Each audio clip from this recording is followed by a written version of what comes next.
Ressources caractéristiques d'un produit, à savoir, lors d'un achat, différents produits sont proposés à la vente. On constate que même s'ils ont tous la même fonction d'usage, les produits sont différents à cause de leurs caractéristiques. Prenons l'exemple pour le vélo. Ici, le vélo de ville pliant. Au niveau de sa transmission, nous avons un pédalier simple et un dérailleur 7 vitesses. Pour le vélo tout-terrain, nous avons un pédalier simple aussi et un dérailleur 11 vitesses.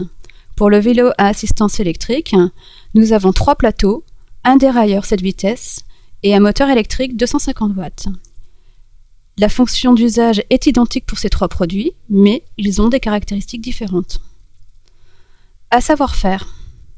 Lors de la conception d'un produit, selon l'usage prévu et les fonctions attendues, il faut donc définir les caractéristiques, les performances à atteindre dans le cahier des charges. Les caractéristiques précisent les fonctions et servent à imposer au concepteur les qualités observables et ou mesurables importantes du produit.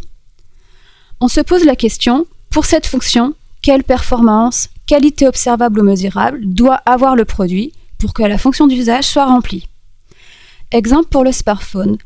Pour toujours permettre à l'utilisateur d'envoyer des messages courts de type SMS, on peut préciser la longueur du SMS de 255 caractères et l'envoi illimité de SMS. Pour que le smartphone soit attirant, d'après le designer, on peut préciser une forme arrondie et une couleur noire par exemple. Les caractéristiques et les qualités du produit seront ensuite mises en avant, par exemple lors de la vente, pour le différencier des autres produits ayant la même fonction d'usage. En synthèse, lors de la conception d'un produit, on définit les caractéristiques attendues pour chaque fonction de service. Ces caractéristiques permettent de définir précisément le produit attendu. Même si ces 3 vélos ont la même fonction d'usage, les caractéristiques sont différentes.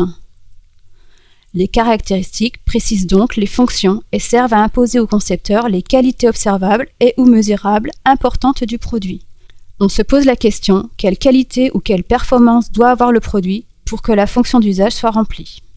À retenir, lors de la conception d'un produit, suivant l'usage prévu et les fonctions de service attendues, on doit définir les caractéristiques d'un produit. Les caractéristiques précisent les fonctions du produit en indiquant clairement dans le cahier des charges quelles sont les qualités et performances attendues du produit. Les caractéristiques sont mises en avant lors de la vente pour différencier le produit des autres ayant la même fonction d'usage.